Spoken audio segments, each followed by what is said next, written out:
आपल्या विविध मागण्यांसाठी नांदगाव खंडेश्वर तालुक्यातील अंगणवाडी कर्मचाऱ्यांनी मागील 4 डिसेंबर पासून बेमुदत संप पुकारलेला आहे, परंतु अद्यापही शासनाने संपाची दखल घेतली नाही।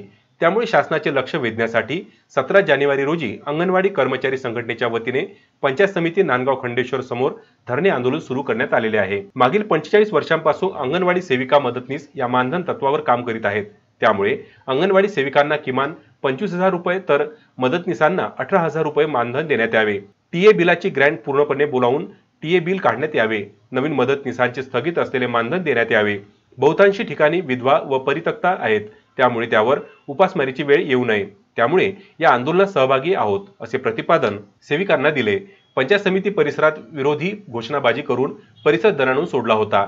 या आंदोलनात त्यावेळी अंगणवाडी कर्मचारी संघटना तालुका अध्यक्ष रेखा नवरंगे, उपाध्यक्ष संगीता तांबेकर, दीपाली पुसतकर, सुरेखा गोपाळे, रुखसाना खातून, विखेताई कापसे, संध्या काळे, नंदा खडसे, मुंजेवाल नागदिवे तसेच मदतनीस मधून अंजू गुल्हाने, माधुरी पाटील, वैशाली मुधोळकर, सविता सोनणे, सुनंदा ठाकरे व सुमारे 180 ते 200 अंगणवाडी सेविकांची व मदतनीसांची उपस्थिती होती। मोर्चाचा 45वा दिवस असून या मोर्चाच्या कालावधीमध्ये आमच्या 5 सेविकांचा जीव गमवावा लागला।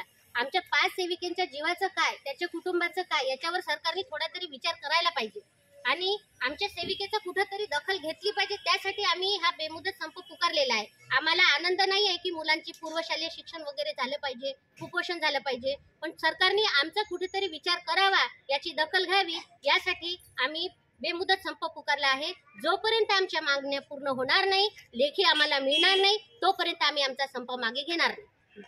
खंडेश्वर कार्यालय समोर धरणे आंदोलन करत आहे। आज आमच्या संपाचा 4 तारखेपासून तर 45वा दिवस आहे संपाचा।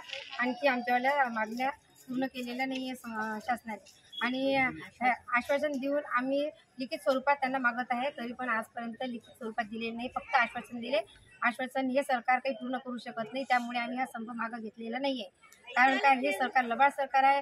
हे सरकार आश्वासन देऊ कधी हे पूर्णता करून आमचे आश्वासन हे सांगू शकत नाही, म्हणून आमच्या संघटनेने आम्हाला जोपर्यंत लिखित देत नाही तोपर्यंत हा आंदोलनाचा संप चालूच आहे।